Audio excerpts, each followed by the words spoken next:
Salut! Aujourd'hui, on va partir à l'aventure avec un petit dragon, en suivant la voie de Grendel.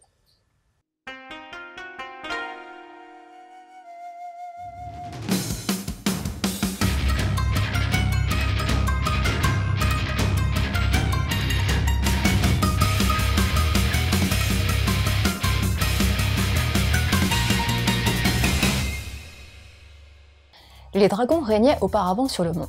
Un jour, un héros réussit à vaincre un dragon, ce qui entraîna un renversement de situation, et petit à petit, les humains prirent le pouvoir sur le monde. Et désormais, les dragons ont disparu. Voilà pour le décor. Camélia est une garde royale très forte. Elle a pourtant été emprisonnée pour trahison. Elle doit donc être exécutée, car elle aurait fui un combat et laissé ainsi périr une des princesses.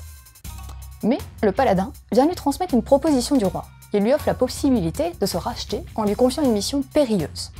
La mission consiste à escorter un dragon. Un dragon. J'ai important de te dire qu'ils avaient disparu. L'emblème du royaume de la Tour, où se situe l'histoire, est un dragon blanc. Le pays vénère d'ailleurs une statue de dragon. Et ben en fait, c'est pas une statue.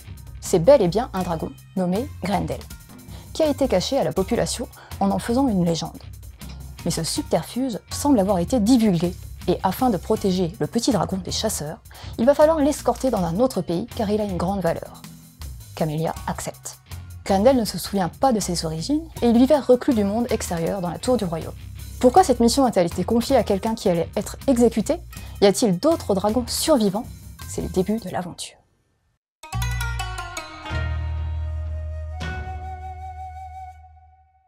Le découpage des cases est clair, mais toutefois assez varié. Les cadrages sont diversifiés, les décors sont très soignés. La mangaka laisse peu de place au fond blanc sans que ça fasse trop lourd. Grendel, le jeune dragon, est représenté de façon anthropomorphe et a un look plutôt classe.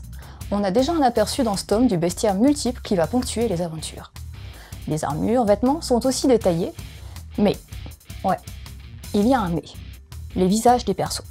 Ils peuvent être tout autant très beaux que très moches.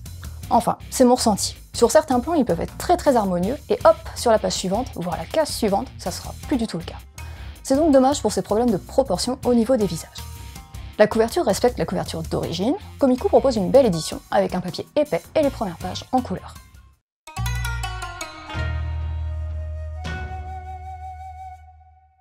Grendel est la deuxième série de la mangaka Oikawa Mako, et la première série apparaît en France.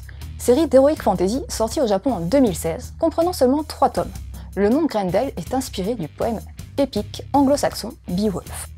L'histoire démarre très rapidement, passant des combats qui vont te permettre de découvrir plus l'univers et les êtres vivants de ce monde, à des moments plus calmes qui eux vont te permettre d'en savoir plus sur nos deux protagonistes principaux.